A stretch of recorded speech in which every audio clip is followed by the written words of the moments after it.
A seus postos, Aliança Rebelde. Está começando mais um Desnazificando, seu podcast quinzenal, realizado pelas coordenadoras do NEPAT, o Núcleo Brasileiro de Estudos de Nazismo e Holocausto. Aqui quem fala é a Maria Visconti. Aqui é a Ana Viana. E aqui é a Bárbara Deotti. E hoje nós estamos dando início a mais uma temporada do nosso podcast. A gente estava com muita saudade de gravar nós três juntas e essa temporada vai ter, sim, episódios com nós três. E vamos iniciar também uma nova série que a gente vai divulgar muito em breve lá nas nossas redes sociais. Antes de mais nada, inclusive, né, a gente queria agradecer a todo mundo que apoiou a gente aqui nessa série nova que a gente iniciou no ano passado, né, a construção do Holocausto. A gente lançou no segundo semestre do ano passado e vocês apoiaram a gente muito, assim, ouviram muito os episódios, a recepção foi muito legal. Então, a gente ficou muito feliz que vocês gostaram dessa série e estamos fazendo uma nova série baseada aí nesses mesmos parâmetros, mas com outra temática, porque a gente viu que vocês gostaram. Então, agradecemos aí o apoio de vocês. E vamos aproveitar e contar uma novidade também. Falando de apoio, agora você pode apoiar o nosso trabalho financeiramente. Então, assim, finalmente nós criamos uma campanha contínua no site Apoia-se. Quem é ouvinte aí assíduo de outros podcasts, além do nosso, já está acostumado aí com o Apoia-se, que é uma plataforma de financiamento coletivo, mas para quem não conhece, vou explicar aqui rapidamente. O site é apoia.se, é uma plataforma de financiamento coletivo onde vocês podem apoiar mensalmente com o valor os projetos que vocês mais gostam, né? Pode ser um podcast, pode ser outro tipo de projeto, né? No nosso caso, um podcast. No nosso Apoia-se, a gente tem faixas com valores diferentes, e cada faixa tem uma recompensa específica. E algumas dessas faixas, inclusive, recebem descontos nos nossos cursos, como a Biblioteca do NEPAT, que é o nosso clube do livro, que no segundo semestre terá uma segunda edição.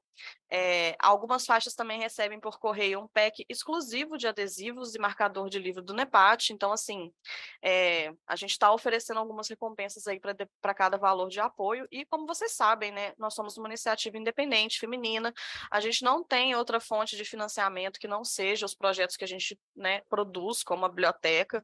Então, tudo que a gente faz, assim, né, a maior parte, 99,9% é totalmente gratuito. Então, se você gosta do nosso conteúdo, principalmente aqui do Desnazificando, que é um conteúdo que a gente, né, gasta mais tempo para elaborar, considere apoiar o nosso trabalho, porque a partir de R$ 2 por mês é uma pechincha, vamos combinar. Você já ajuda muito a gente a continuar o nosso trabalho, porque auxilia a gente no desenvolvimento de pesquisa, auxilia a gente a manter o que a gente já faz e também pensar em projetos futuros. O nosso site é apoia.se/NEPAT. A gente vai deixar na descrição do nosso site, também nas redes sociais. E a gente já vai aproveitar para dar os nossos agradecimentos aos nossos primeiros apoiadores. Aqui estou falando das pessoas que apoiaram até a data dessa gravação, que é o dia 30 de março de 2023. Então, André Luiz Veloso, Poliane Pereira Paulino, Rosane Rocha, Ana Paula dos Reis Costa, Carolina Cieja Bertin e Adriana Rolim. Muito, muito obrigada por ajudarem a gente, por já apoiarem o nosso trabalho logo que a gente lançou o projeto do Apoia-se. A gente agradece demais o apoio de vocês.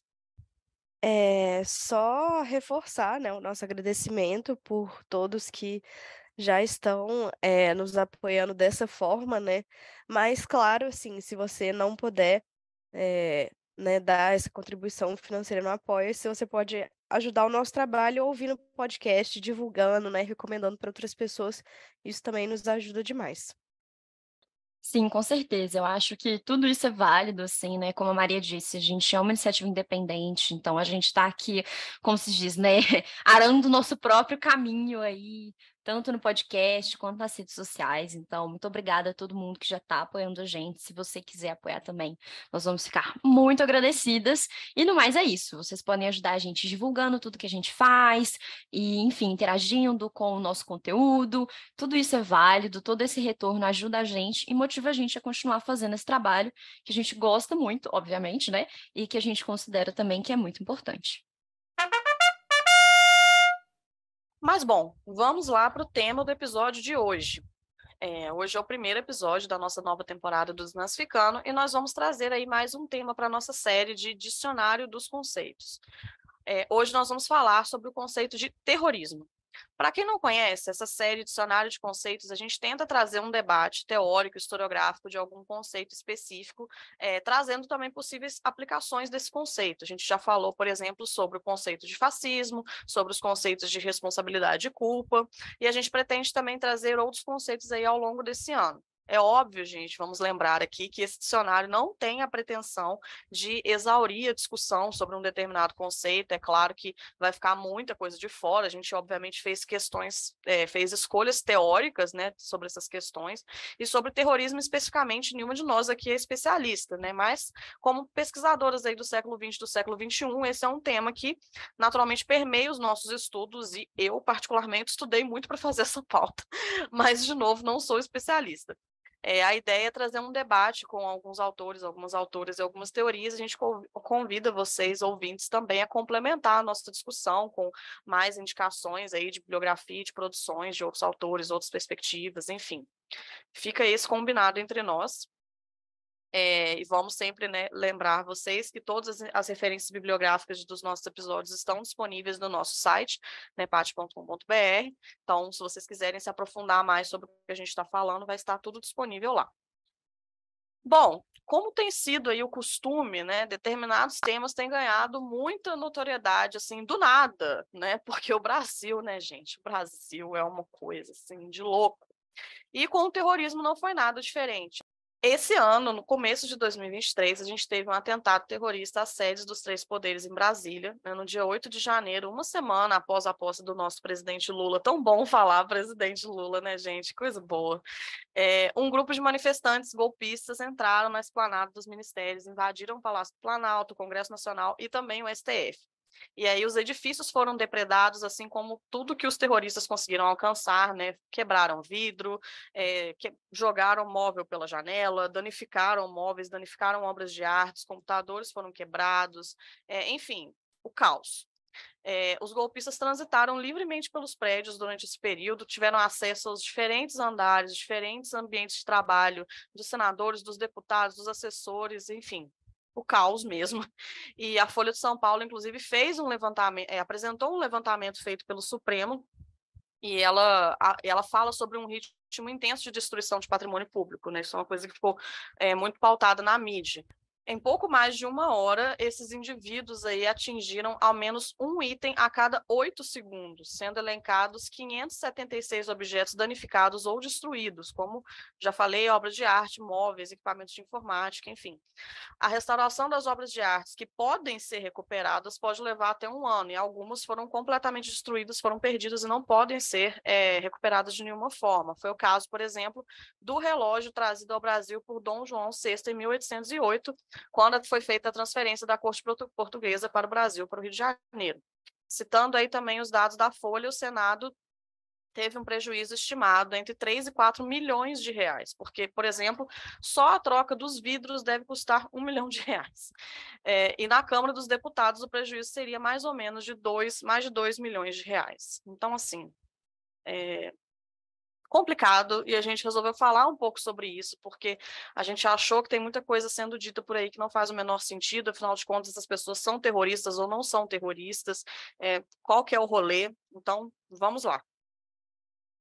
Bom, gente, então é isso, né? Panorama de completo caos aí, né? Para variar um pouco, o brasileiro nunca tendo paz, e diante dessa circunstância, né, e desse tema que infelizmente se tornou tão socialmente relevante, a Maria, que foi a principal responsável pela construção dessa pauta, estudou bastante, como ela mesma falou, e usou vários textos, né, de vários autores, então, para tentar construir um pouco esse panorama do que é o terrorismo, de como a gente pode interpretar aí essa situação que a gente viveu. E lembrando, mais uma vez, todas as referências estarão no nosso site, vocês podem dar uma olhada e consultar isso depois. Então, a gente vai começar aqui com a perspectiva da Eunice Castro Seixas, que explica alguns dos motivos pelos quais é tão difícil analisar o fenômeno do terrorismo. E o texto da Eunice se chama Terrorismos, no plural, justamente porque alguns autores situam o terrorismo como um fenômeno histórico que muda ao longo do tempo. E o ponto de partida vai ser, então, compreender que os terrorismos são uma violência que se apresenta de forma diferente da guerra ou da guerrilha. Para além da relação com o 11 de setembro, né, que eu imagino que todo mundo aqui já esteja acostumado a ouvir falar, né, que a gente vai também abordar daqui a pouco, na maioria dos casos, as pessoas identificam o terrorismo quando se associa a algo comportamental, né? Ou seja, terrorismo é apenas terrorismo se nos identificarmos com as vítimas dessas ações. Esses são alguns questionamentos iniciais, né, que demonstram como forçar uma definição universal do terrorismo dificulta a compreensão do caráter político desse fenômeno. Partimos então aqui para a diferenciação clássica entre terror e terrorismo. Quando pensamos em terror, é claro, a gente pensa imediatamente na Revolução Francesa, né? O terror lá de Robespierre. Ainda que o terror revolucionário seja um bom ponto de partida, a gente precisa analisar de forma mais profunda sua relação com o terrorismo, já que os dois muitas vezes acabam aí se confundindo. A princípio, entende-se como o terror algo que vem do Estado, e o terrorismo algo que tem um fundo político, mas que se apresenta como contra o Estado. E nesse ponto de vista, apenas o terrorismo aparece como algo moralmente aceitável, já que são estratégias violentas que, mesmo semelhantes às estratégias utilizadas pelo Estado, têm legitimidade pelos motivos que as orientam. Ou seja, sua política é a de retomada do poder popular em certa medida. A definição de terrorismo, então, dentro dessa perspectiva, ela vai ser dada da seguinte forma. Em primeiro lugar, como um movimento organizado com uma ideologia de fundo.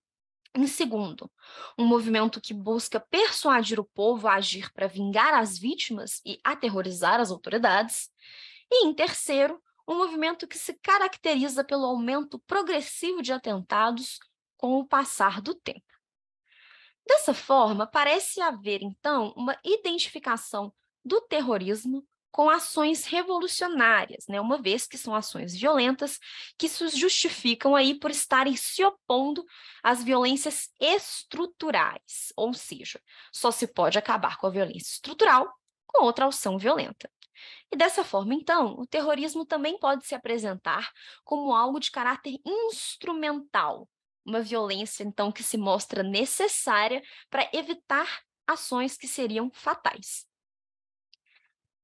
Bom, e nesse sentido, né, a gente não pode dizer que o Estado comete atos de terrorismo, sim de terror, porque senão teremos que aceitar que isso, né, essa violência, é algo que faz parte da democracia. E nós sabemos muito bem, especialmente dentro desse podcast, se você já ouviu a gente falando aqui, que esse é o calcanhar de Aquiles da nossa modernidade, não é mesmo, meninas? A gente já falou aqui em vários episódios, né? Então, é perceptível como falar de terrorismo também é falar sobre as falhas dos processos democráticos, ainda que as pessoas talvez não queiram enxergar isso dessa forma, né? E aqui, neste exato momento, a gente entra nesse caráter moralizante do terrorismo. Então, temos de um lado o terrorismo revolucionário, com as massas, né, como agentes, e que é considerado como bom, como justo, como positivo, e do outro lado, o terrorismo fascista contra-revolucionário, que vai contra as massas e, portanto, é visto como negativo e errado. A moralização do terrorismo é algo que a gente vai falar sem parar aqui nesse episódio de hoje. Bom, gente, né? Continuando essa discussão sobre o terrorismo, a gente vai trazer aqui uma outra perspectiva, que é das autoras Raquel da Silva e Alice Martini, em um artigo em que elas discutem os estudos críticos de terrorismo, o Critical Terrorism Studies, em inglês. E Oh my então God! essas autoras, oh my God! Então, essas autoras, elas falam como os estudos de terrorismo, eles se ligam a uma lógica de resolução de problema, ou seja, né, uma via que acaba sendo extremamente essencialista porque ignora aspectos sociais, políticos, históricos desse fenômeno e simplesmente reforça como o contra-terrorismo viola direitos humanos. No entanto, né, é necessário que a gente siga estudando criticamente esse tema, e é por isso que elas vão, então, abordar os debates principais, né, desse campo. E aí a ideia é que se contextualize o terrorismo no tempo e no espaço, né? E que também o termo terrorismo, a gente entenda como ele se torna uma marca discriminatória, né? É aquela questão que a Ana falou pra gente de que se o termo terrorismo vai ser usado ou não depende da nossa identificação com as vítimas e se a gente acha que a violência perpetrada ela foi legítima ou não, certo? Nesse sentido, o campo também eh, pensa em maneiras éticas e humanas de entender a violência política e, sobretudo, de entender os perpetradores do terrorismo, né, fugindo da concepção simplista que os demoniza. E aqui também vale acrescentar há um esforço em analisar o papel das mulheres, né, entendendo que elas também podem ser perpetradoras, e, por outro lado, da masculinidade, né? Quem já ouviu o podcast sabe, esse é um assunto que a gente bate muito nessa tecla aqui, porque isso é importante, né?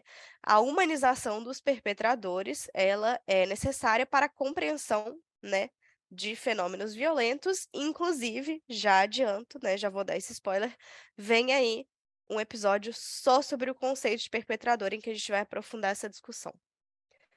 Mas, bom, o que as autoras dizem, né, é que é fundamental que a gente olhe para a violência política como sintoma de uma ordem social disfuncional e não um sintoma de uma disfunção na ordem social. Entenderam a diferença?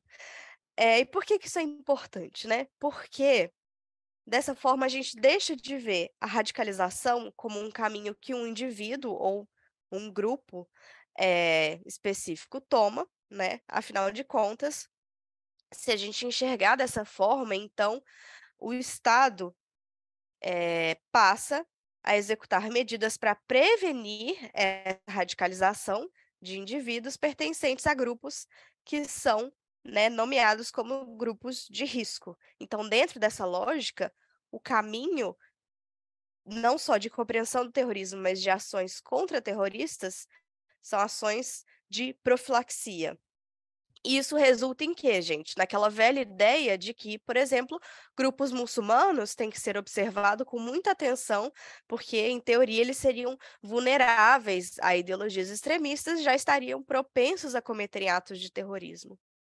Então, fica aí exposta a grande problemática dessa forma de abordagem, né? E a guerra ao terror, né, ela fez justamente isso. Ela entendeu o terrorismo como uma disfunção em uma ordem social que até então funcionava perfeitamente. E o que que foi feito com essa disfunção?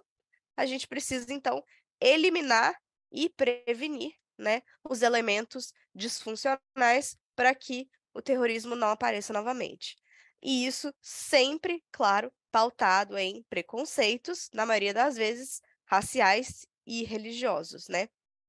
E isso lembra muito o que o Bauman fala sobre a teoria do jardineiro, né? De que a modernidade ela é um canteiro de jardim e o papel do jardineiro é aperfeiçoar esse jardim, eliminando as ervas daninhas, porque elas fazem com que esse jardim deixe de ser perfeito, né? A gente já fez episódio só sobre esse conceito do Bauman, né? Falamos sobre a obra desse sociólogo. A gente vai deixar indicado na descrição para vocês. Ou é uma loucura pensar nisso, assim, né? De que é, a violência política é um sintoma de uma disfunção na ordem social, ao invés de pensar como um sintoma de uma ordem social disfuncional. Eu achei esse jogo que elas fazem de palavras muito bom, porque é isso, assim, né? Tipo, a ordem social já é disfuncional, galera. Então, tipo assim, a violência política faz Exatamente. parte de uma ordem Sem social esperanças aí, né, disfuncional. velho? Assim. Eu não lembro Não agora tem esperança. qual sociólogo daqueles classicões lá que a gente estuda que fala isso, porque, tipo assim, é uma teoria sociológica antiga, né, de que o crime, ele é uma disfunção na ordem social, então você tem que ficar corrigindo, assim, pelas pontas para, tipo assim, resolver o problema do crime, sendo que, na verdade, é apenas um sintoma de algo muito mais profundo, né, assim. É a ordem social em si que claramente não está funcionando, né? Que precisa ser repensada. Não é uma questão incidental ou de determinados grupos dentro dessa sociedade. É o Durkheim que fala isso? Eu acho que talvez seja Pois ele. é, tipo, Eu não sei se é eu ele não ou se é o lembro quem Weber, que né? é. Mas eu acho que talvez Eu seja o fiquei pensando Durkheim. que podia ser o Weber, mas eu acho que o Eu Durkheim acho que fala de não é o Weber, eu suicídio, acho que é não é? Durkheim. Isso, Não sei. suicídio. É verdade, ele fala de suicídio. É, provavelmente é algo assim.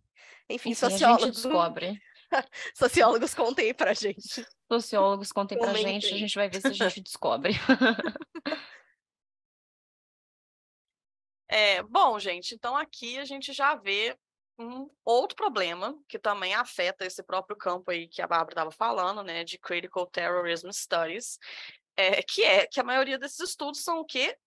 Ocidentais. Então, eles fazem parte de uma perspectiva ocidentalizada desse fenômeno. E aí a gente volta para o caráter moralizante do terrorismo. Então, assim, muitas pessoas tentam deslegitimar moralmente o terrorismo, associando o terrorismo com o fundamentalismo religioso e com o Islã, fazendo uma relação direta e restrita entre terrorismo, grupos extremistas religiosos e Islã, como se fosse tudo uma única coisa. E essa perspectiva, além de ser muito reducionista e preconceituosa, né, afinal de contas, o Islã é um fenômeno histórico muito complexo, mascara outros tipos de terrorismo, como o terrorismo nacionalista ou até mesmo o terrorismo de Estado, se a gente for entender as ações do Estado como terroristas e não de terror, que é o que a gente falou no começo, né?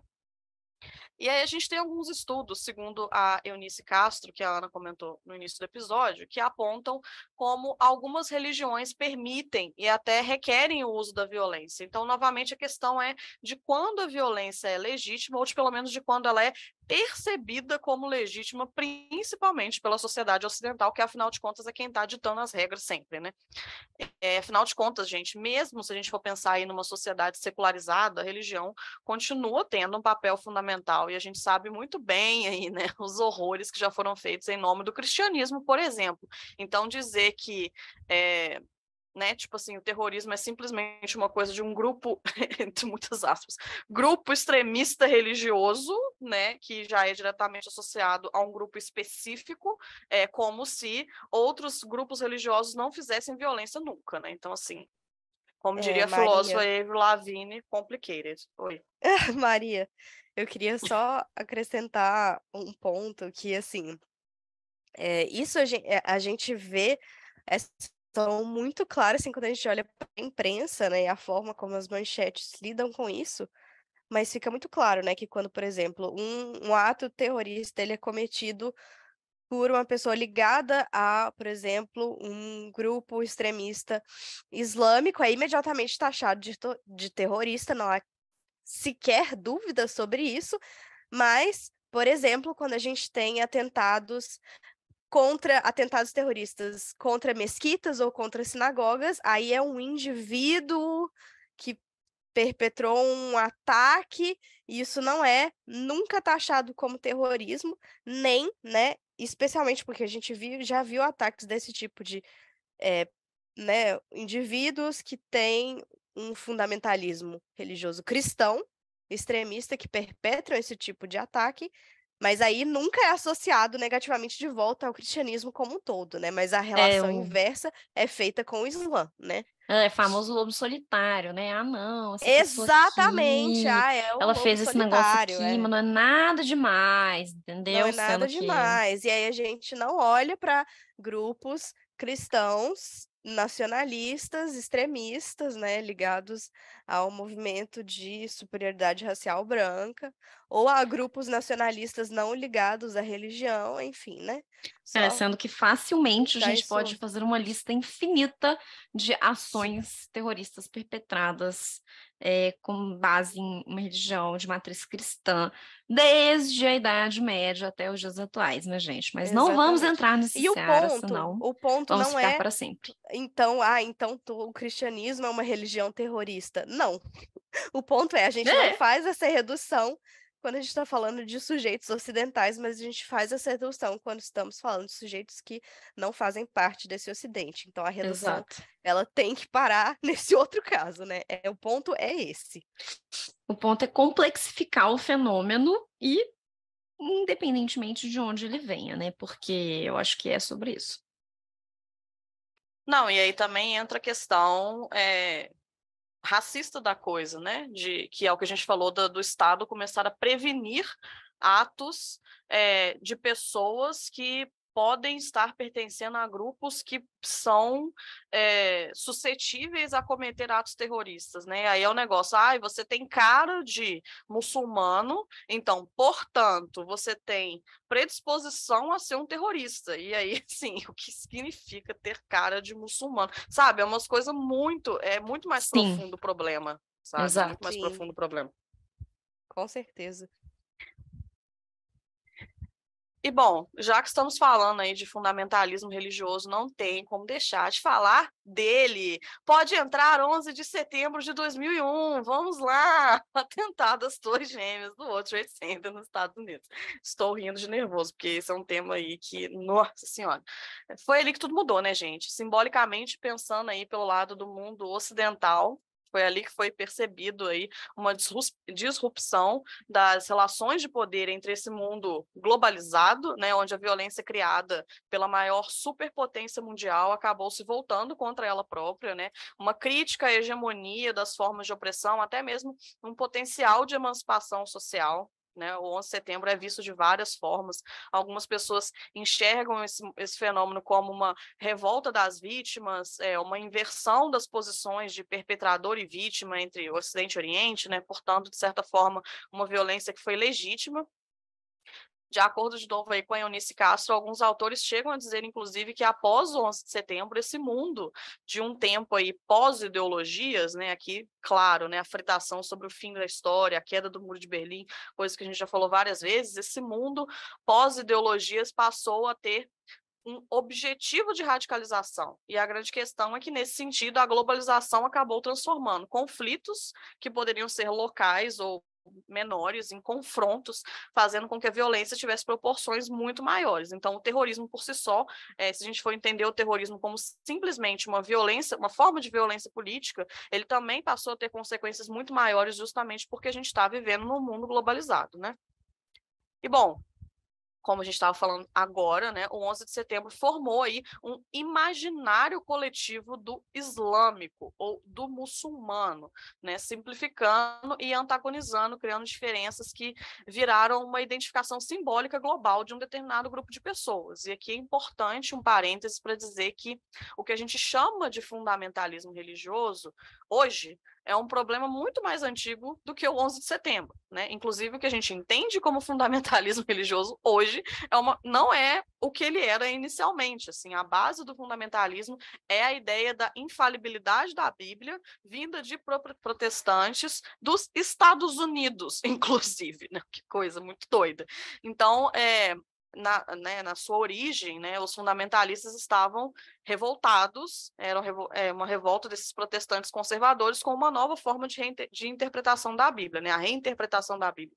A grande questão é que existe uma identificação com o fundamentalismo nessa nossa pós-modernidade, entre aspas, essa noção aí de desencantamento do mundo, desse mundo pós-ideologias, né, e isso transforma o fundamentalismo em outra coisa. Então, em um mundo cada vez mais confuso, sem explicações, né, onde as coisas não fazem sentido, as pessoas voltam para a religião, para a compreensão de fenômenos e para encontrar novamente verdades absolutas, né, verdades que realmente não permitem que você questione ou que você tenha as escolhas, né. Então, mesmo num mundo secularizado, de novo, essa noção, né, fundamentalismo aparece de novo na cena como uma resposta a esse nosso mundo, onde as pessoas pararam de ter referências para as coisas que estavam acontecendo. Então, a religião volta a ser uma coisa importante de centralizar essa pessoa de novo, né? Tipo assim, nossa, não tem nada faz sentido. O que faz sentido então? Os preceitos da Bíblia fazem sentido porque eles estão ali, eles não podem ser questionados. Sobre isso, eu acho que um livro legal, para quem tiver interesse, quem souber ler inglês, é um livro bem curtinho, chama Fundamentalism, A Very Short Introduction. Vou deixar ele na descrição, que fala sobre esse processo histórico do fundamentalismo, de como ele surgiu e né, das suas aplicações na atualidade e as bases filosóficas, até pensando nessa questão de como o mundo está hoje e por que as pessoas voltaram a ser tão conservadoras no sentido da religião. Mas, bom, voltando aqui, né? Por todo esse contexto que a gente está falando, indivíduos identificados, e aqui de novo, né, é importante a gente pontuar, identificados visualmente, né, ou seja, apenas olhando para essas pessoas que são identificadas como pertencentes a esse grupo fundamentalista, que por sua vez é identificado como terrorista, fez com que toda uma cultura fosse estigmatizada no mundo inteiro, não apenas nos Estados Unidos, apesar do 11 de setembro ter acontecido nos Estados Unidos, né? As consequências do 11 de setembro passaram para o mundo todo, não ficou só lá. Mas pensando assim, no que os Estados Unidos fez, né? Após o 11 de setembro, eles implementaram um estado de exceção no país inteiro e começaram a interrogar pessoas, né? Começaram a agir com violência contra um grupo de maneira totalmente contraditória, né? E contrária aos direitos humanos que eram tão recentemente reformulados, né? Bom lembrar aí da Declaração dos Direitos Humanos de 1948, que precisou ser estabelecida após a Segunda Guerra Mundial para decretar que, gente, algumas coisas a gente não pode fazer, né? A nível de humanidade. Vamos fazer um documento aqui para a gente falar que não é legal você fazer o holocausto? Que tal? Vamos fazer um documento? Porque se a gente não escrever isso num papel, vocês não vão entender. A gente vai ter um episódio sobre isso essa temporada ainda. Fiquem ligados. Bom, de acordo aí com a ONU, que tem um papel muito importante no combate ao terrorismo e que também teve um papel importante na Declaração dos Direitos Humanos, risos, teoricamente não existe uma identificação entre uma religião ou um grupo étnico e o terrorismo, mas a gente sabe que, na verdade, não é assim, né? Afinal de contas, é um ponto importante da gente pensar as representações exageradas dos terroristas, né? E como que isso tem consequências legislativas e sociais, e como que o medo do terrorismo também serviu para aumentar o controle e a vigilância interna, e ao mesmo tempo mascarar os objetivos imperialistas dos Estados Unidos. Então, assim, tem muitas coisas nesse meio do caminho aí que a gente precisa pensar, porque não é simplesmente a forma como a mídia representa os terroristas, a forma como a cultura popular representa os terroristas, isso não... Ou também a forma como a mídia representa os muçulmanos de maneira geral e a forma como a cultura popular representa os muçulmanos de maneira geral, isso não fica apenas na representação, né? Isso tem consequências muito reais na vida dessas pessoas, né? Isso tem consequências legislativas, isso tem consequências na forma como o país age mediante aqueles grupos. Então, assim, tem esse ponto que é muito importante da gente pensar, que essas coisas não ficam só na superfície da representação, e tem a questão dos Estados Unidos como um país imperialista que finge que não é, né, gente? Tipo assim, é a terra da liberdade, só que não. Então, assim, a guerra contra o terror acabou sendo uma justificativa muito boa para os Estados Unidos de poder invadir vários países para levar a democracia, né? Então, assim, que a gente sabe muito bem que não foi isso que aconteceu, não tem democracia nenhuma ali, e sendo levada, né? Então, assim, enfim, questões. E aqui tem mais uma fritação, que, assim, não sei, né? Mas, assim, juridicamente, se a gente for pensar, isso é uma pergunta, eu realmente não sei. Juridicamente, o terrorismo pode ser entendido como um crime contra a humanidade? Conceito esse também criado após o Holocausto para dar conta, né, de compreender o que aconteceu aí no regime nazista.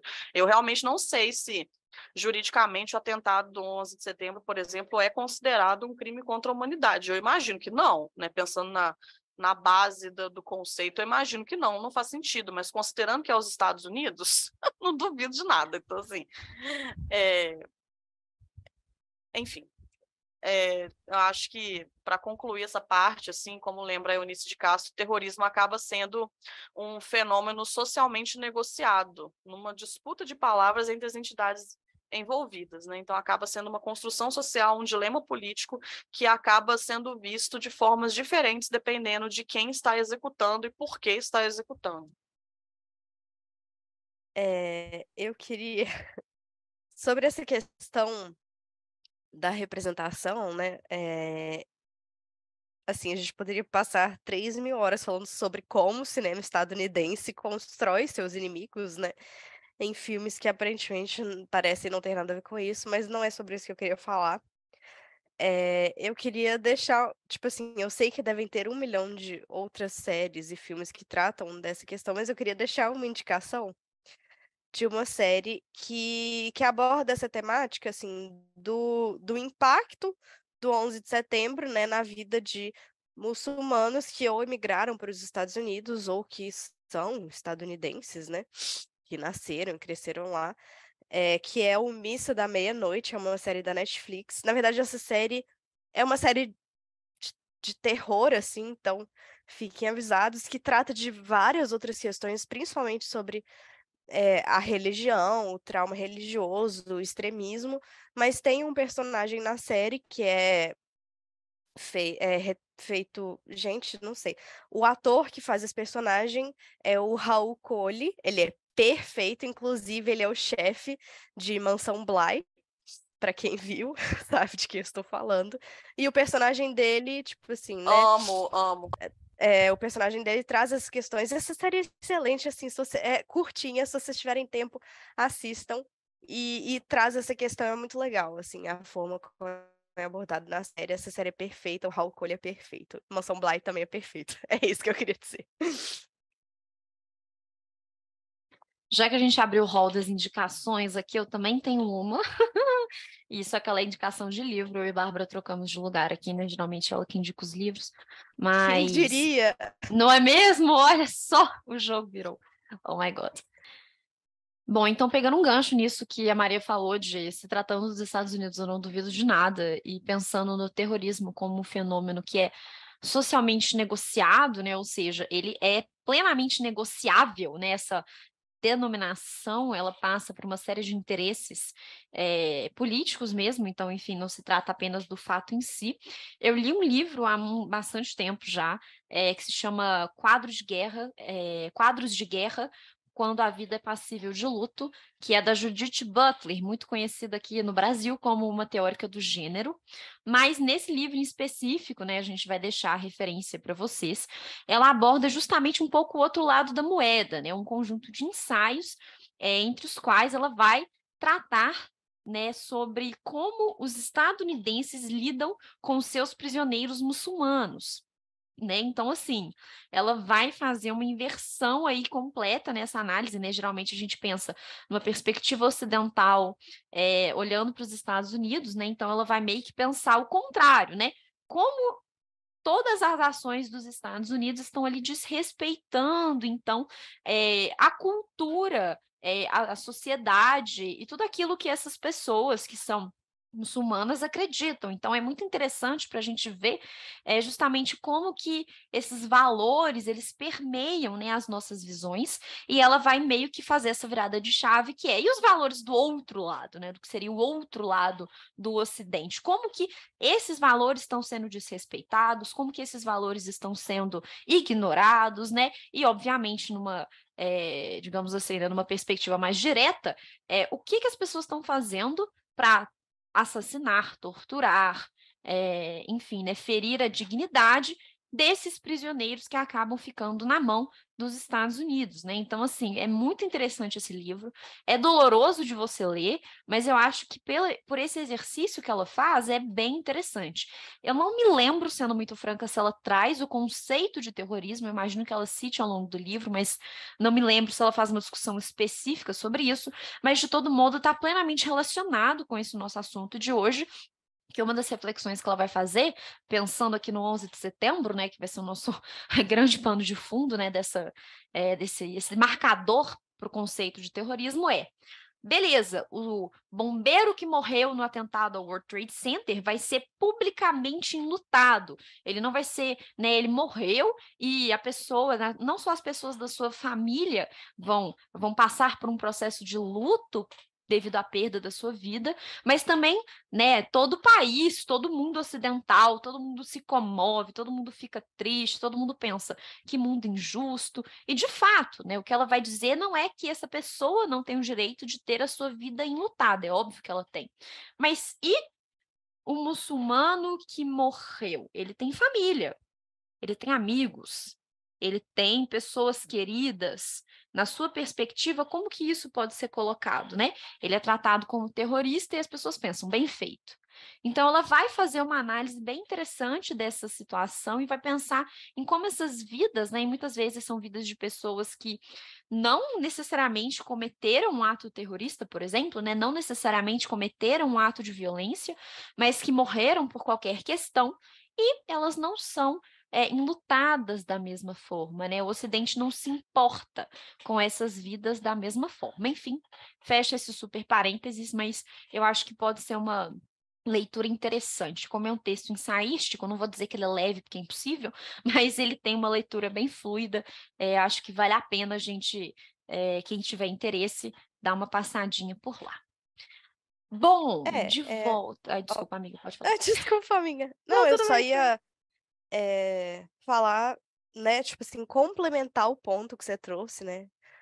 É extremamente importante, que é a questão, por exemplo, né, dos civis, inúmeros civis que morreram nos países, né, do Oriente Médio, onde os Estados Unidos invadiu, né, supostamente, né, para lutar contra o terror, e não são pessoas dignas de luta, né? São considerados sacrifícios necessários para defender, né, o grande bastião da democracia ocidental, que é os Estados Unidos, né? Então, assim, de novo, né, quem é passível de luto, quem é considerado uma vida inocente, né, que foi morta e quem nem simplesmente nem existe, né, na consideração pública, assim, né?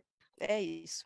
Não, com certeza, né? Eu acho que pensa todos os anos de guerra em diversos países, né, cuja matriz é religiosa, social e política islâmica, né, muçulmana, né? A gente pensa em todas as pessoas que morreram, né? Enfim, é uma questão muito complexa, né? Eu acho que é um pouco, não é o tema central do nosso episódio, mas é impossível a gente não refletir sobre isso, né? Sobre tudo que vem associado a esse conceito de terrorismo. E é exatamente isso que a Bárbara trouxe, né? Pensa em todas as mortes que essas guerras, esses atentados, tudo trouxe, né? Enfim, é justamente esse um pouco também o ponto da Butler no livro dela. Bom, vamos lá. Então, voltando para o nosso tema central e voltando, né, ao 11 de setembro, a gente vai puxar aqui agora um outro autor, o Bruno Garcia. E esse autor ele vai refletir sobre como o 11 de setembro acabou dando vida à direita dos Estados Unidos, né? E pensando numa perspectiva aí mais ampla, a direita mundial. E também está relacionado aí com a questão desse mundo pós-ideologias, né, que a Maria falou. Houve, então, esse momento de despertar patriótico, né? A ideia de uma necessidade de revigorar as instituições, né? E o aumento da perspectiva de que os Estados Unidos possuem uma responsabilidade global com os princípios democráticos, ainda que esses princípios devam ser colocados à força em outros países, retomando o que a Bárbara acabou de trazer. O Império Americano deveria retomar seu papel, né, de grande civilizador do mundo, e o George W. Bush se define aqui como o presidente que traria paz e democracia para o Oriente Médio. E pela primeira vez, né, em 2002, ele usa o termo eixo do mal para se referir à Coreia do Norte, Irã e Iraque, novamente puxando o gancho da Bárbara, as mortes que tudo isso trouxe, de um lado e do outro. E aqui nós temos, né, além de mais uma vez esse caráter moralizante, um dos aspectos-chave da famigerada guerra ao terror proclamada pelos Estados Unidos: as ações preventivas para além das fronteiras. E dentro dessa lógica, Osama Bin Laden ou Saddam Hussein poderiam ter intenções de adquirir armas de destruição em massa, por exemplo, e isso era suficiente para justificar uma invasão estadunidense aos seus locais. Além de prevenir a destruição do próprio país, as populações oprimidas, né, desses países terroristas iriam agradecer essa intervenção, afinal de contas, elas estavam presas a esse sistema, supostamente. Um dos discursos do Bush no Congresso em 2001, ele vai dizer: eles odeiam o que vem aqui nesta Câmara, um governo democraticamente eleito. Seus líderes são autonomeados. Eles odeiam as nossas liberdades. Nossa liberdade de religião, nossa liberdade de expressão, nossa liberdade de votar e se reunir e discordar uns dos outros. Fecha aspas, né? Como sempre, em todos os momentos, em todos os lugares, cabe aos Estados Unidos salvar o mundo. E é uma curiosidade que essa missão se refletiu até mesmo no cinema e nas produções populares, né? No artigo do Daniel Ivori de Matos sobre o cinema estadunidense após o 11 de setembro, o autor demonstra como o atentado era tão marcante para o país que nos primeiros anos do o cinema dos Estados Unidos nem sequer mencionava o ocorrido, como se não fosse permitido falar sobre alguma coisa tão traumática. Até porque é bom lembrar que a Guerra do Vietnã ainda estava muito fresca na memória, né? E esse trauma era muito vivo quando o país entra em guerra de novo contra o Iraque e o Afeganistão. Isso logo muda, né, com as franquias de super-herói, como Homem de Ferro, né, os remakes de filmes anticomunistas.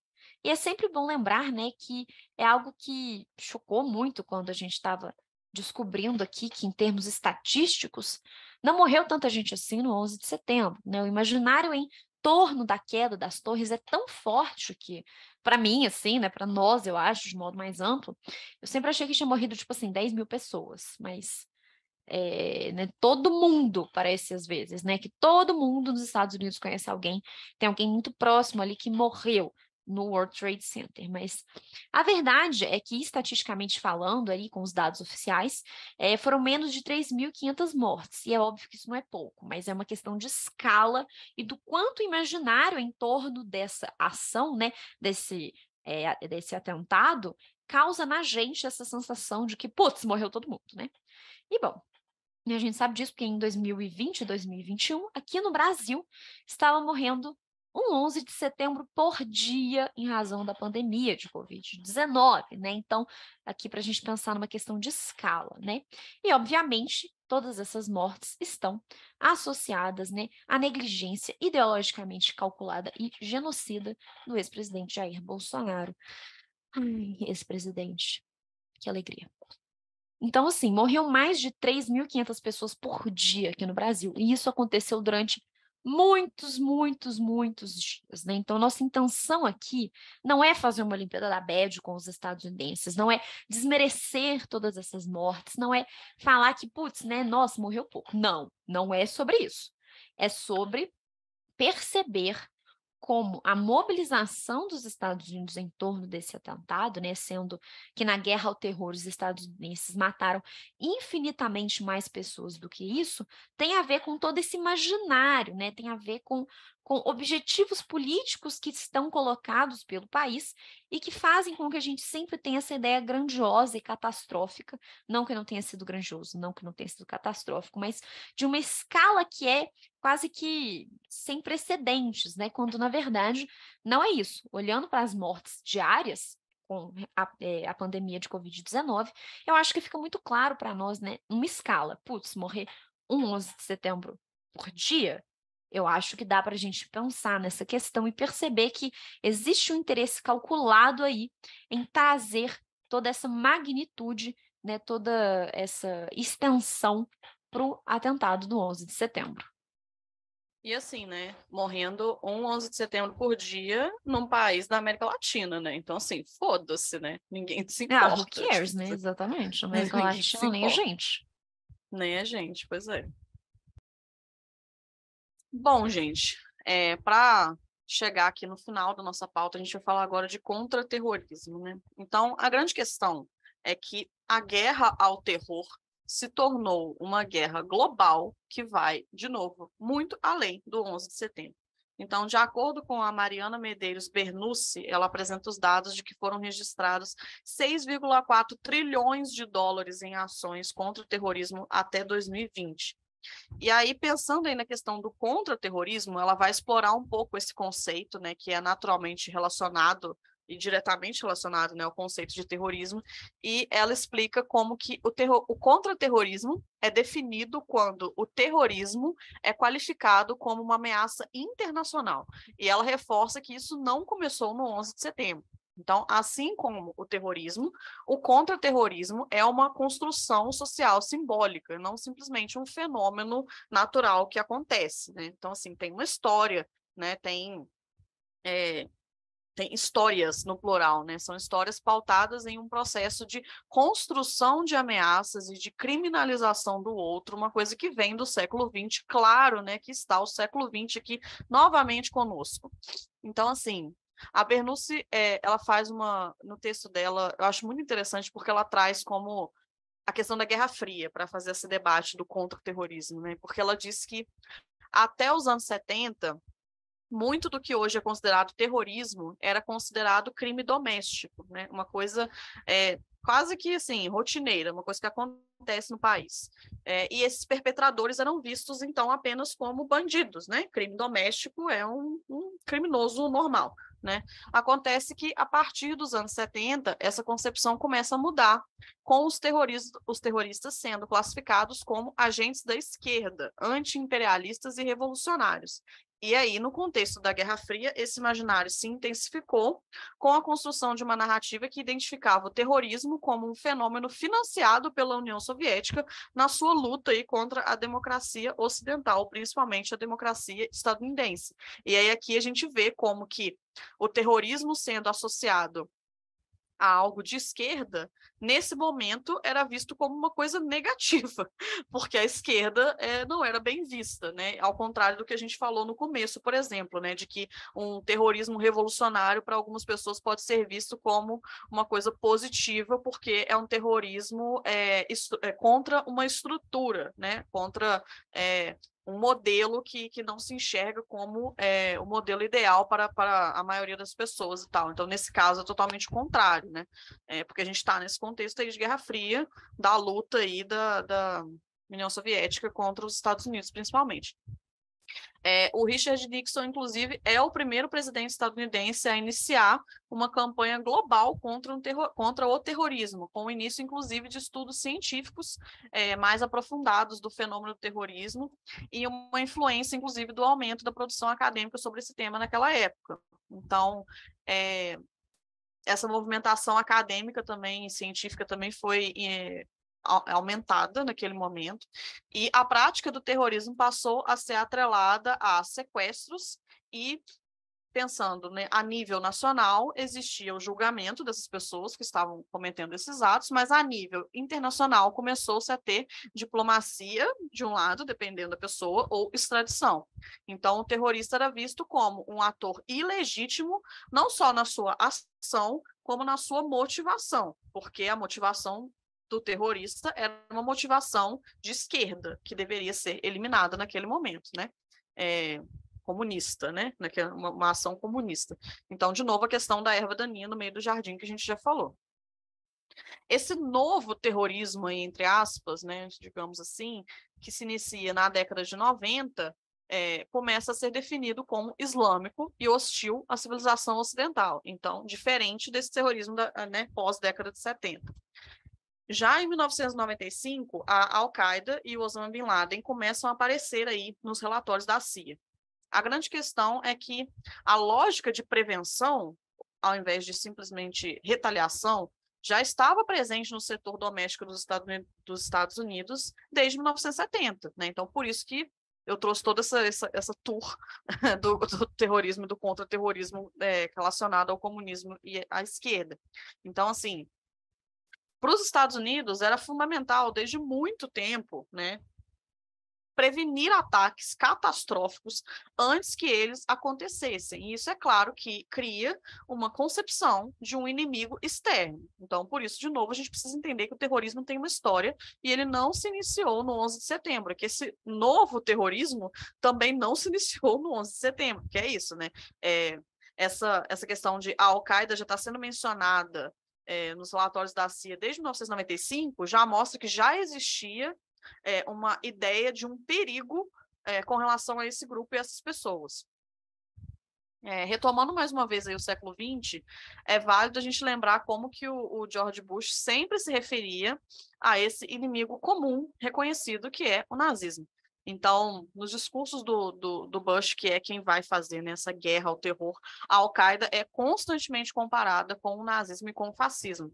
Nas palavras do George W. Bush, era cada vez mais necessário defender a civilização, entendendo a civilização como todos aqueles que acreditam no progresso e no pluralismo, nas tolerâncias e na liberdade, que para ele não era o caso dos, entre muitas aspas, muçulmanos / terroristas. Então, essa forma aí, o inimigo externo, de maneira real e de maneira simbólica, muda com o passar do tempo e retorna também ao longo dos anos. Né? Então, assim, os terroristas do 11 de setembro são associados aos fascistas, porque o fascismo é uma luta que a gente sabe que a democracia precisa lutar, e está muito óbvio que os fascistas estão do lado errado dessa luta. Né? Então, assim, associar com um inimigo comum já reconhecido também facilita com que as pessoas tenham uma adesão maior a essa luta, porque é isso, né? Já é um inimigo que todo mundo conhece, então se a Al-Qaeda é igual a, sei lá, a Gestapo, então nós temos que lutar contra eles para defender os nossos princípios democráticos. Então, assim, é uma treta isso, e faz um duplo twist carpado muito louco, porque se em 1970 os terroristas eram os comunistas, aí nos anos 2000 os terroristas são os islâmicos, que ao mesmo tempo também são fascistas. Então, assim, o que está acontecendo, sabe? Assim.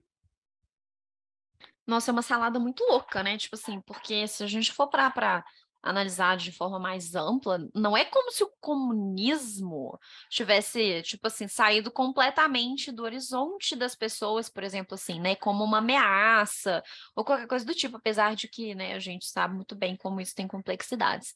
Mas é muito louca essa associação de nazismo com terrorismo, porque é isso, velho. Tipo assim, são parâmetros tão absolutamente diferentes, mas, no entanto, o nazismo, ele persiste sendo aquele inimigo facilmente identificável.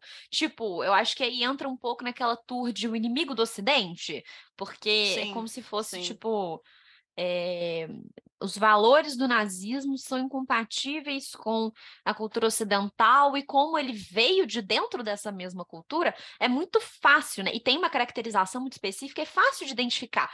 Fala nazismo, todo mundo Alô, entende. Tipo Nuremberg, assim, né, gente? exato, tipo assim, você fala nazismo, nazista, todo mundo sabe mais ou menos, pode não saber A direito, mas mais ou menos você grande sabe, você traição pensa, do Ocidente. exato, você pensa naquilo ali mesmo, e tipo assim, se você falar, ninguém, não vai ter uma pessoa que não vai falar assim, suástica, nem que seja, né? Então, é muito doida essa identificação tão instantânea. E é quase que como se fosse você localizar um inimigo reconhecível em um inimigo que não é conhecido de forma tão profunda, né? Porque o comunismo, beleza, ele tá lá, ele existe, Isso. ele, tipo assim, continua sendo uma ameaça, mas o comunismo é uma coisa. O nazismo, entre aspas, acabou como fenômeno histórico. Então, a gente precisa pegar esse imaginário aqui e deslocar para essa galera aqui que hoje é a ameaça ao Ocidente. Fez sentido ou eu tô maluca? Amiga, Sim, é fez isso. total É sentido. isso. Nossa, eu Exato. fritei. Nossa, credo. É isso, cara, é isso, assim. É... Não tem nem o que dizer. O Nuremberg, o resultado do julgamento foi esse, né, gente? Sério, eu Não, não loucura, aguento. gente. Gente, a primeira vez que eu vi essa referência ao eixo do mal, eu quase tive um Nossa, surto, assim. eu chorei um Eu, pouco, eu confesso. não tenho nem o que dizer. Maria, você Nossa, nem tava sei. falando. A Maria tá tipo assim, dentro da cabeça dela. Só os gritos. Eu Batendo a tô, cabeça na parede, né? Tipo assim. eu tô batendo a cabeça na parede. Nossa, não sei o que falar, gente, sério. Tipo assim, enquanto eu tava fazendo essa pauta, eu ficava o tempo todo, tipo assim, meu Deus, velho, o que, sabe? O que está acontecendo?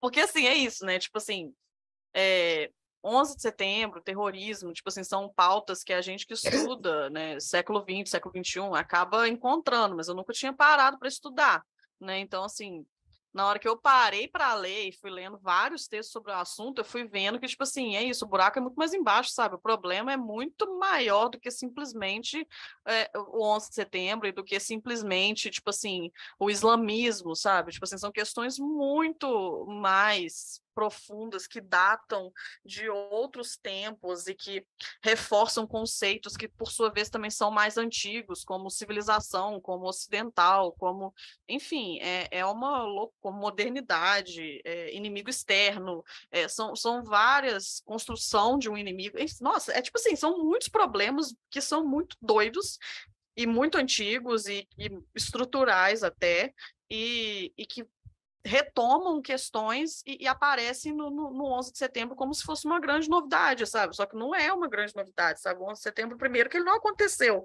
do nada, né? Tipo assim, não foi simplesmente do nada no 11 de setembro, e ao mesmo tempo, o discurso que foi propagado após o 11 de setembro já existia também. Então, assim, sei lá, loucura, gente.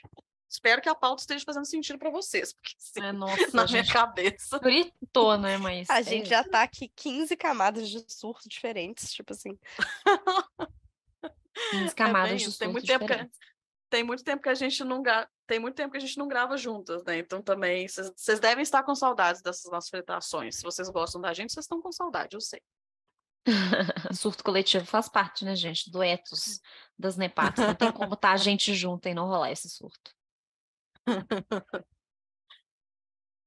Bom, gente, então voltando aqui, só para finalizar essa parte assim do contra-terrorismo, é válido a gente reforçar, então, que essa guerra global ao terror criou, então, essa identidade terrorista, entre muitas aspas, né? E aí os terroristas são maus e cometem esses atos porque são maus. E os terroristas cometem terrorismo porque são terroristas. Então, nas palavras da Bernoussi, que é que eu tinha iniciado falando, os terroristas são indivíduos irracionais e maus cuja ação é movida não por interesses racionais ou motivos políticos, como eles alegam, mas, pelo contrário, por sua própria natureza inerentemente maligna. Fim da citação.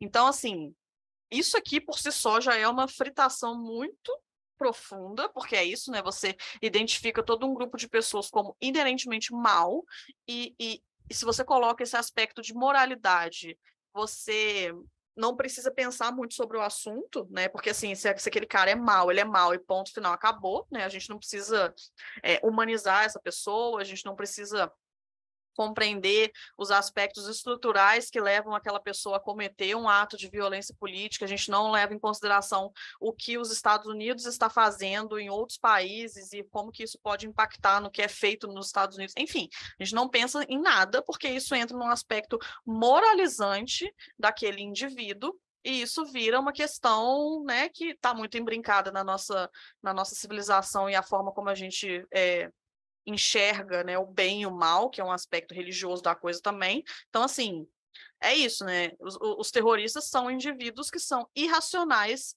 e eles são irracionais porque eles são malignos. Então, eles não estão cometendo atos terroristas porque eles têm uma motivação política, uma motivação emancipatória, ou qualquer coisa que seja. A motivação deles é o mal, sabe? Tipo, eu quero causar o mal naquelas pessoas, naquele local, enfim, e é por isso que eu estou fazendo isso. Então, assim, isso gera uma coisa muito doida. Mas, assim, para além dessa criação identitária, né, a identidade terrorista que perdura atualmente, né, quais que são os legados dessa guerra ao terror? Pensando só um parênteses aqui sobre essa criação identitária, eu não sei se todo mundo lembra, mas foi bem polêmico a questão das charges do Charlie Hebdo na França, né, que ele começou retrata o Maomé várias vezes, né, de forma muito depreciativa, e teve todo um debate por conta disso, né, de quais que são as consequências de você retratar Maomé de forma depreciativa, e a identificação que é feita por conta desse tipo de charge das pessoas com o terrorismo, enfim, rolou toda uma polêmica, não sei se todo mundo lembra, mas eu lembro bastante disso na época. Mas, enfim, quais que são os legados dessa guerra ao terror? Em primeiro lugar, né, gente, violação de direitos humanos. Assim, só um ponto básico, né? Assassinato, tortura, né? Guantánamo, né? Oi, gente, tudo bem? Todo mundo lembra de Guantánamo, né? Essa violação dos direitos humanos que é tida como fala, justificada, porque ela é contra o terrorismo, né? A gente tem também insurgências contra a ocupação dos Estados Unidos nos países que eles ocuparam, né? Centenas de milhares de mortos de soldados de ambos os lados. A Bernoussi fala que morreram pelo menos 225 mil pessoas nesses primeiros anos da guerra ao terror. novos ataques em outros países, né, como até no continente europeu, a gente tem muitos ataques terroristas lá, aumento do uso de empresas privadas para segurança, e o fornecimento de armas, o que gerou um lobby muito grande, principalmente nos Estados Unidos, nesse ramo, e, por fim, contraditoriamente, a consequência do contra-terrorismo foi o aumento do terrorismo global. Então, por isso que é preciso lembrar, aí, de acordo com a Bernus, que o 11 de setembro está inserido na história de construção de ameaças sociais e que os Estados Unidos está e esteve em constante estado de guerra. Isso faz parte do processo de construção identitária do país, de construção da nacionalidade, né, da forma como se entende a nação.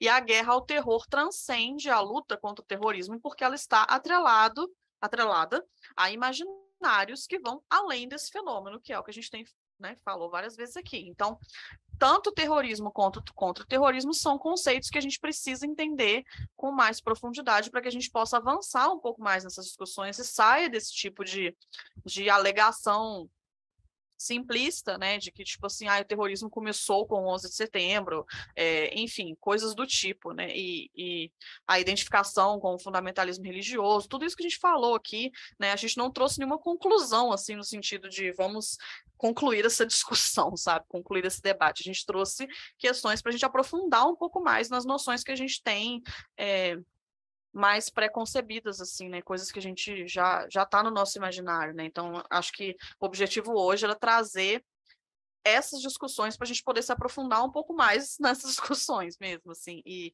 pensar um pouco mais sobre esses aspectos e não ficar só na superfície, sabe? Pelo menos foi isso que eu pensei quando eu estava elaborando a pauta.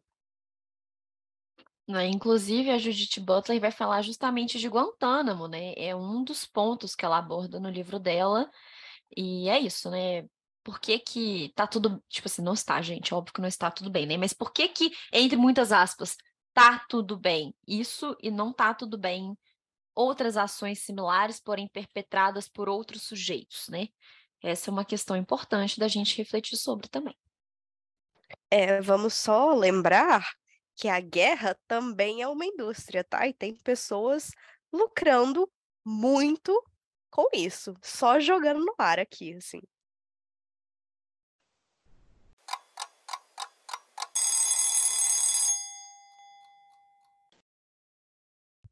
Bom, gente, esse episódio já deve estar gigantesco, assim, porque eu tô vendo aqui até quanto tempo que a gente tá gravando. Então, né, vamos para as considerações finais, né, pra gente encerrar o episódio. E um ponto, né, muito importante pra gente finalizar é entender que é imperativo, né, que a gente encontre formas pacíficas de executar ações de contra-terrorismo, porque senão a violência ela vai continuar engendrando mais violência, né? A gente precisa resolver esse problema, porque atualmente é sim um problema, né, a nível global, que a gente precisa resolver e, né, possivelmente encontrando formas pacíficas para que isso não se perpetue. Além disso, a gente precisa também, como dizem a Raquel da Silva e a Alice Martini, né, autoras que a gente já citou, de mais estudos que considerem a relação entre os atores e a própria concepção de violência política, né? Porque a gente ainda precisa entender mais sobre a violência política de maneira geral, não só no que diz respeito ao terrorismo, né? E, como lembra a Eunice Castro, abre aspas, o 11 de setembro desenvolveu uma nova consciência, a de que não podemos lutar contra o terrorismo sem lutarmos também contra a violência sistêmica que o contextualiza, fecha aspas, e, abre aspas, à medida em que a política implica a gestão da diferença, o terrorismo é sintomático da ausência de espaço político em escala global, fecha aspas. Essa frase dela é, assim, genial.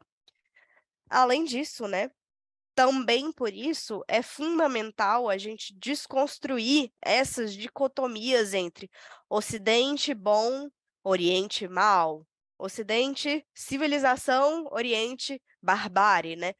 Essas concepções e essas noções já estão aí há séculos, né? Isso levou um tempo enorme para ser construído, então também vai ser muito difícil desconstruir, mas é necessário para criar esse espaço político, né? Esse espaço para ter uma gestão dessas questões, né?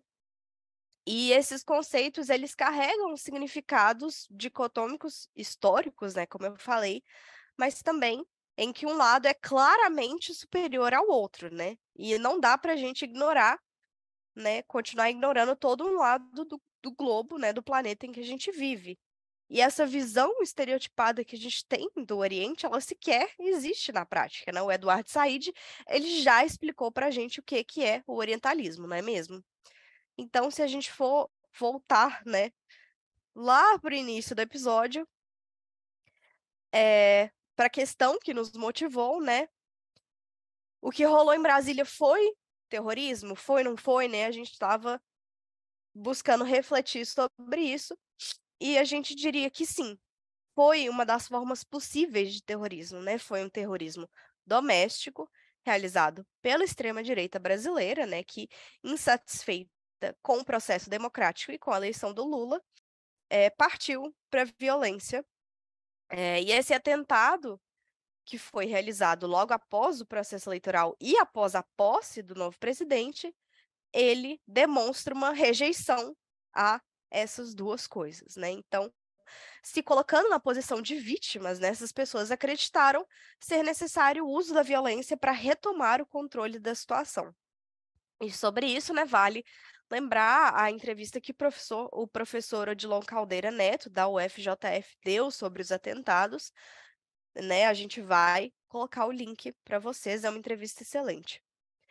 E por isso também, né, a gente precisa pensar de uma forma diferente sobre a violência, sobre a promoção dos direitos humanos dentro do Estado, né? A gente também precisa continuar analisando criticamente o fenômeno do terrorismo e as implicações que isso possui na própria noção de democracia. De acordo com o Turk, abre aspas, os esforços. Desculpa, eu vou ler de novo. Abre aspas. Os esforços para compreender o terrorismo têm sido geralmente contingentes ou secundários aos esforços para controlá-lo. Fecha aspas. Ou seja, né, a gente se desdobra para controlar, ou melhor, punir o terrorismo, mas a gente não faz esforço nenhum para compreender esse fenômeno, né, e os seus atores e as suas motivações. Então, a gente tampouco compreende o terreno que torna o terrorismo um fenômeno tão recorrente nos nossos tempos. E é esse o esforço que a gente precisa seguir, né? Para nos livrar justamente dos legados da simbologia e da violência do século XX. Ok. Gente, é isso aí, né? Nossa, é isso aí Conclusão. demais. Conclusão, é Baixo isso. astral. Mas é isso, gente. A gente espera que vocês tenham gostado dessa. Vocês estão me ouvindo? Sim. Sim. Não, né? Tamo, amiga. Maria? Maria, você está do outro lado, Maria? Oi! Oh, gente, que horror! Tipo assim, eu só vejo que a internet não tá funcionando quando para de aparecer que o verdinho na minha janela do Zoom aqui. Tipo assim.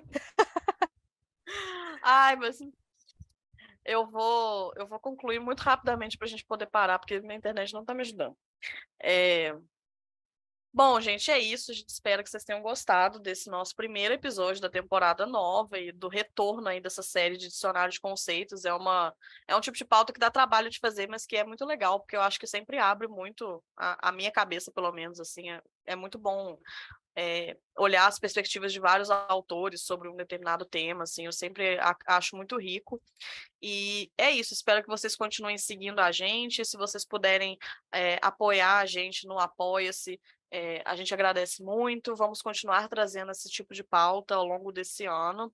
A gente já fechou todas as pautas desse nosso primeiro semestre, então já está tudo organizadinho. Vamos começar a série nova que eu mencionei, vamos divulgá-la nas nossas redes sociais. A gente vai alternar entre um episódio tipo esse de hoje, assim, com nós três, assim, com alguma coisa mais aprofundada, e um episódio da série. Então, acho que vocês vão gostar desse esquema.